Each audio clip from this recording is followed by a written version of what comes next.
Hi everyone. ఈరోజు మళ్ళీ బీచ్కి అయితే వచ్చేసాము. అక్కడ బోట్లు లాగడానికి మా అన్ని హెల్ప్ చేసాడని 4 చేపలు అయితే ఇచ్చారు వాళ్ళు. వాటిని ఈరోజు మంట మీద కాల్చబోతున్నాము. రండి వెళ్ళి కాలుద్దాం. మా తమ్ముడు రాయి అయితే తెస్తున్నాడు, రాయి మీద పెట్టి కాలుద్దాం అని. దాని చుట్టూ పుల్లలు అయితే పేర్చేస్తున్నాము. రాయి చుట్టూ పుల్లలు అయితే పేర్చేసాము. ఇప్పుడు రాయి మీద చేపలు పెట్టాలి. మా తమ్ముడు చేపలు అయితే నీట్గా సర్దుతున్నాడు. ఈ చేపలు సముద్రం చేపలు కదా, వీటికి ఏమి ఉప్పు ఏమి పెట్టవసరం లేదు. అలా డైరెక్ట్గానే కాల్చేయచ్చు మనం. మంట అయితే వెలిగించేసాము. చేపలు ఒక పక్క అయితే కాలిపోయినాయి, మళ్ళీ ఇంకో వైపు తిప్పి కాలుస్తున్నాము. 2 పక్కల అయితే కాలిపోయాయి. ఇంకా తినేయడానికి రెడీగా ఉన్నాయి. ఫస్ట్ మా తమ్ముడు టేస్ట్ చేస్తా ఉన్నాడు. తిందాం తిందాం అని చూస్తున్నాడు. ఇప్పుడైతే ఆడు టేస్ట్ చేసి చెప్తాడు ఎలా ఉందనో. చూద్దాం ఏమంటాడు.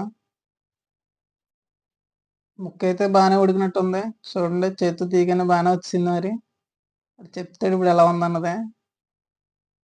మా తమ్ముడు తినడానికి అయితే చాలా ఎక్సైట్మెంట్గా ఉన్నాడు.